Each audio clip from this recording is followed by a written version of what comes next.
Buzarlarga özübüzdün üyübüzdü, ıyık mekenimizdi tebeletmesek, eldin namusun, mamlekettin, өлkөнүн namusun ойлонсок, коргосок.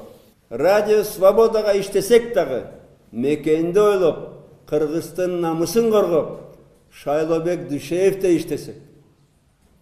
Ошол эле азаттыкта иштеген Шайлообек Дүйшеевде иштесек, элин ойлоп, акча үчүн ата журтты сатпасак, Бабакулов, Карабеков, Маслова, Эдиновдардын ою башка. Карабеков өзү бир жолу телевизордон айтты эле, я что, Баткенский что ли деп. Булар Баткенский да эмес, Киргизский да эмес.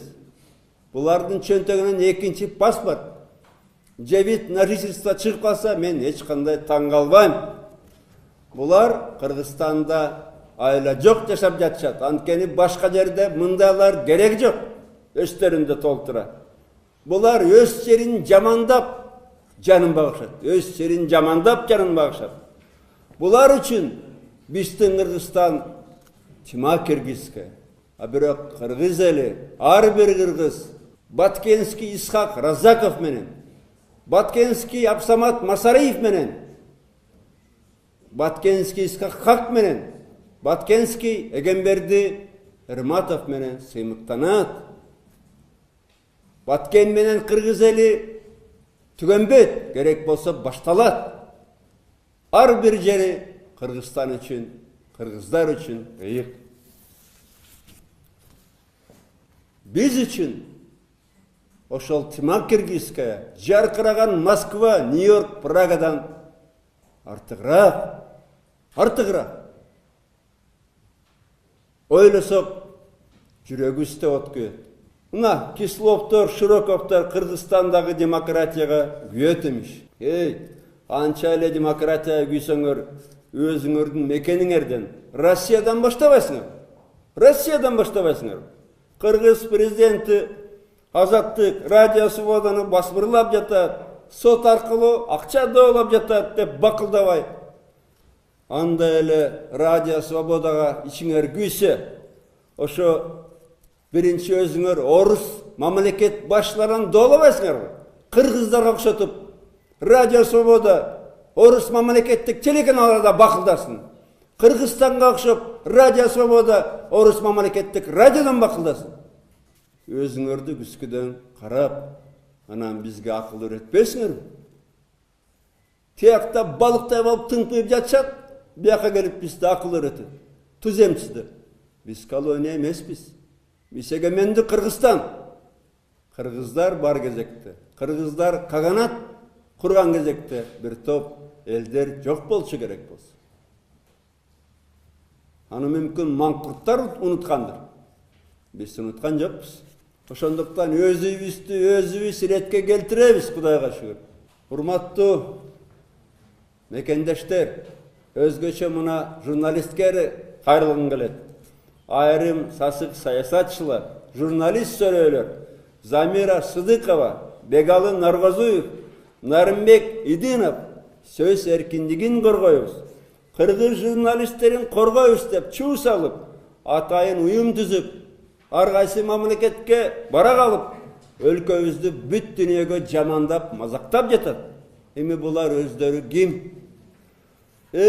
Журналист Геннадий Павликти өлтүрүп жатканда, журналист Сыргак Абдуллаевдин кулубутун сындырып, бычак менен кескилеп атканда, Медет Садыркуловду жолдоштору менен тириле өртүп атканда, булар кайда болгон? Булар жумшак кызматтарда, жумшак креслолорго отуруп, казы картаны чайнап, Жаныш менен Максимди мактап отурушкан. Анан жаңыдан эгеменди мамлекет болуп, алсырап жаткан Кыргызстанды Акаевич менен биригип талкалаган, элдик байлыгын, мүлкүн ит бекер сатып, акча тапкан Равшан Жээнбеков кыргыз элине күйөө. Урматтуу журналисттер, өзүңөрдү ачкыла. Анан мындай да, эми ушуларды саясатчы деп, кимди сасык саясатчы деп айтат? Албетте, булар деле bir сасыган партиянын өкүлдөрүнө окшоп мени сотко берет. Сасык деп айтты, ваничи деп айтты деп. Эне тилин билбеген маңкурттар үчүн түшүндүргүм келет. Кыргыз тилинде мына Шанель менен Диорду sevinip Fransız tuki менен жыттансаң дагы, эгерде сен саясатчы катары ыплас иштерди жасаң, сени сасык саясатчы деп айтат.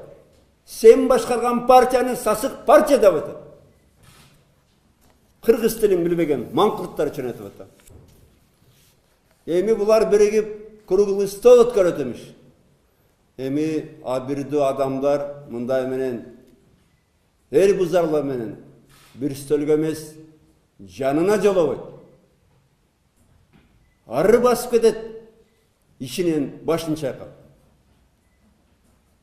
Эми ишинен башып чайкап дегенде дагы булар покачал головой в животе деп жаман деди деп айтпасым көтөрүп берейин. Керек болсун. Маңкурттар. Эне тилин билбеген элин сүйүп жарытпайт. Эне тилин билбеген элин сүйүп жарытпайт. Урматтуу мекендештер, урматтуу кыргыз журналисттери, азыркы күндөрдө мына элибиздин, жерибиздин керек болсо тагдыры, келечеги чечилет. Алдыда президенттик шайлоо турат. Болгону 8 ай калды. Тырмакта Кыргызстан эмес, дүйнөнү башкарып аткан Америка президентти кантип шайлаганын билбей калып азыр териштирип атат, билесиңер. Териштирип атат. Анан кийин биз мына шайлоодон кийин декабрда алаканыбызды чаап, аттың ай деп сыска отуруп калбайлык. Анткени азыр дүйнөдө согуш жүрүп атат, ачык айтам. Согуш жүрүп атат. Информациялык согуш, маалымат согуш. Ошо маалымат согушунда Кыргыз элинин тарабында болосуңарбы? Же Кыргыз элинин душмандарынын тарабында болосуңарбы? Аны өзүңөр чечкиле. Бирок Кудайдан корккула. Анан кийин ушу сасык саясатчыларга алданып, маңкурт эл бузарларды ээрчип, булар тараткан ушактарга ишенип, өзүңөр кошуп таратсак, эми карегибизде мекенибизди кайрадан мародерлордун, уурулардын колуна салып беребизби? Кайрадан ошолордун ыплас колдоруна салып беребизби? Биздин жалгыз мекенибиз, Кыргызстаныбыз, ол куркулдап турган куркулдаган кузгундарга кайрадан жем болбосун. Айланайындар, кайрадан жем болбосун. Кыргызстаныбыз, ата мекенибиз, ата журтубуз. Башка ата мекенибиз, башка туржубуз жок. Кудай ушу мекенибиздин топурагынан буйрусун.